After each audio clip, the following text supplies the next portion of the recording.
जय हिंद जी। कैसन है लोग? आशा करते हैं कि बिल्कुल मस्त होंगे आप लोग। आपको ही पता है कि अब आपके बोर्ड परीक्षा में समय क्या है, बहुत ही कम बच गया है। आज हम आपके लिए सभी विषय का मिला के 20 महत्वपूर्ण प्रश्न लेके आए हैं। तो आप लोग बिल्कुल ईमानदारी से हमें अंत में बताइएगा कि आपका 20 प्रश्न में से कितना प्रश्न सही होता है। चलिए बिना देरी के सबसे प्रथम सवाल से स्टार्ट करते हो। सबसे प्रथम सवाल हमारा साइंस का। और प्रश्न क्या कहता है आपका? प्रश्न कहता है बउआ जी मेरे कि इलेक्ट्रॉन के स्थानांतरण से बने यौगिक कहलाते हैं। जब आपका इलेक्ट्रॉन का स्थानांतरण होगा उसके पश्चात जो आपके यौगिक बनेंगे उसको हम लोग कौन सा यौगिक कहते हैं? तो ध्यान रखिएगा, उसको हम लोग विद्युत संयोजी यौगिक कहते हैं। राइट आंसर कौन सा हो जाएगा आपका? ऑप्शन नंबर बी हो जाएगा।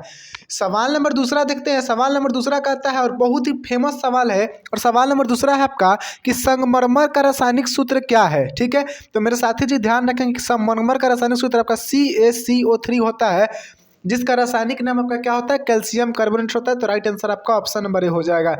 सवाल नंबर आपका तीसरा कहता है कि मगम्मा क्या बेचती थी? सवाल हिंदी का है, बहुत ही धाकड़ सवाल है, और मेरे भाई सबको पता होगा कि मगम्मा जो थी वो क्या बेचती थी? दही बेचती थी। राइट आंसर आपका क्या हो जाएगा? ऑप्शन नंबर बी हो जाएगा। सवाल नंबर चौथा कहता है कि जल में हाइड्रोजन तथा ऑक्सीजन की परमाणुओं का संख्या का अनुपात है। तो जल का सूत्र होता है H2O। इसमें हाइड्रोजन के कितने परमाणु है? 2 है। ऑक्सीजन के कितने परमाणु है? 1। तो इसका अनुपात निकलेगा तो क्या आ जाएगा? 2:1। तो मेरे राजा जी राइट आंसर क्या हो जाएगा? ऑप्शन नंबर बी हो जाएगा। सवाल नंबर पांचवा है आपका कि लाल सेना का गठन किसने किया था? तो एकदम धाकड़ सवाल है, और मेरे साथी जी लाल सेना का जो गठन था वो टास्टकी ने किया था। राइट आंसर क्या हो जाएगा आपका? ऑप्शन नंबर सी हो जाएगा। ठीक है, सवाल नंबर छठा है आपका कि रूस में कृषक दास प्रथा का अंत कब हुआ? तो मेरे साथी जी रूस में कृषक दास प्रथा का अंत जो हुआ था आपका कब हुआ था? 1861 में हुआ था। तो राइट आंसर आपका क्या हो जाएगा? ऑप्शन नंबर ए हो जाएगा।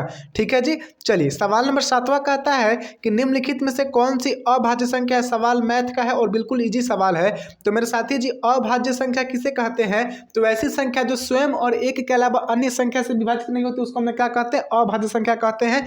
इसमें से कौन सी ऐसी संख्या जो स्वयं और एक के अलावा अन्य संख्या से नहीं कटेगी? तो आपका 13 जो है अभाज्य है, बाकी सभी आपकी भाज्य संख्या। तो राइट आंसर सी हो जाएगा। सवाल नंबर आपका 8वां कहता है कि यदि a और b अभाज्य संख्या है तो ab का लसक क्या हो जाएगा? तो मेरे साथी जी अगर a और b आपका अभाज्य संख्या है ना, तो इसका लसक क्या होगा? a गुने का b होगा, यानी राइट आंसर आपका सी हो जाएगा, a इंटू बी। सवाल नंबर 9वां है कि त्रिघात बहुपद का सबसे व्यापक रूप क्या होता है? तो मेरे साथी जी ध्यान रखेंगे, त्रिघात बहुपद का व्यापक रूप आपका ax³ प्लस का bx² प्लस का cx प्लस क्या होता है? d होता है। तो राइट आंसर आपका ऑप्शन नंबर सी हो जाएगा। ठीक है, चलिए यहाँ पे ये स्क्वायर नहीं हो पाया क्योंकि मतलब टाइपिंग में मिस्टेक हुआ है। सवाल नंबर 10वां है कि गांधी जी ने दांडी यात्रा किस तिथि को आरंभ की थी? तो सवाल इस एकदम फेमस सवाल है, और गांधी जी ने दांडी यात्रा किस तिथि को स्टार्ट की थी? तो 12 मार्च 1930 को स्टार्ट की थी। तो राइट आंसर आपका क्या हो जाएगा? ऑप्शन नंबर सी हो जाएगा। सवाल नंबर आपका 11वां कहता है,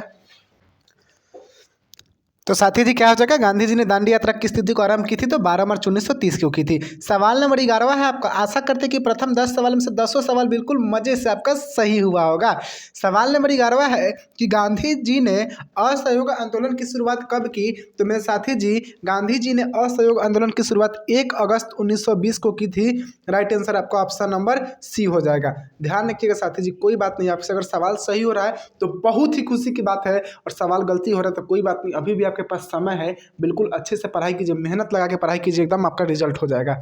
सवाल नंबर 12 है कि लक्ष्मी किस गांव की रहने वाली थी? तो लक्ष्मी जो थी ना मेरे साथी जी, वो देवी नगर के किनारे के गांव की रहने वाली थी। राइट आंसर क्या हो जाएगा? ऑप्शन नंबर डी हो जाएगा। और लक्ष्मी के पति का नाम क्या था? तो लक्ष्मण था, एकदम ध्यान रखिएगा। सवाल अगला है कि लक्ष्मी का पति कहाँ नौकरी करता था? तो मेरे साथी जी लक्ष्मी के पति का नाम क्या था? लक्ष्मण था। ये सवाल कहाँ का है? तो वर्णिका का है। ठीक है, और लक्ष्मण कहाँ काम करता था? तो लक्ष्मण जो था आपका कोलकाता में काम करता था। राइट आंसर आपका ऑप्शन नंबर बी हो जाएगा। सवाल नंबर 14 है कि भारत में संविधान सभा का गठन कब हुआ था? तो मेरे साथी जी भारत में संविधान सभा का गठन कब हुआ? एकदम बबुआ वाला सवाल है, और बबुआ को पता होगा कि 1946 में हुआ था। राइट आंसर आपका ऑप्शन नंबर सी हो जाएगा। सवाल नंबर 15 है कि पंचायत समिति का प्रधान कौन होता है। तो मेरे साथी जी 15 नंबर सवाल का कमेंट आपको कमेंट करके बताना है 15 नंबर सवाल का आंसर। बहुत ईजी सवाल है, एकदम बबुआ वाला सवाल है।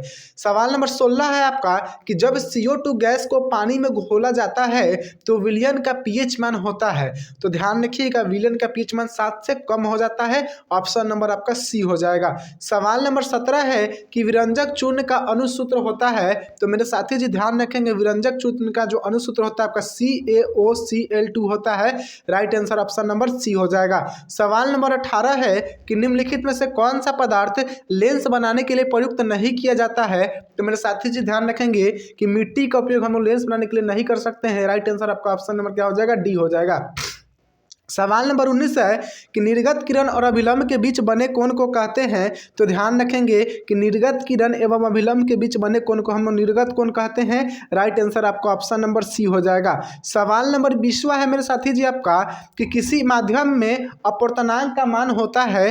तो ध्यान रखें, किसी माध्यम में अपवर्तनांक का जो मान होता है वो क्या होता है आपका साइन आई बटा साइन आर होता है। ठीक है, साइन आई बटा साइन आर होता है, ध्यान रखेंगे।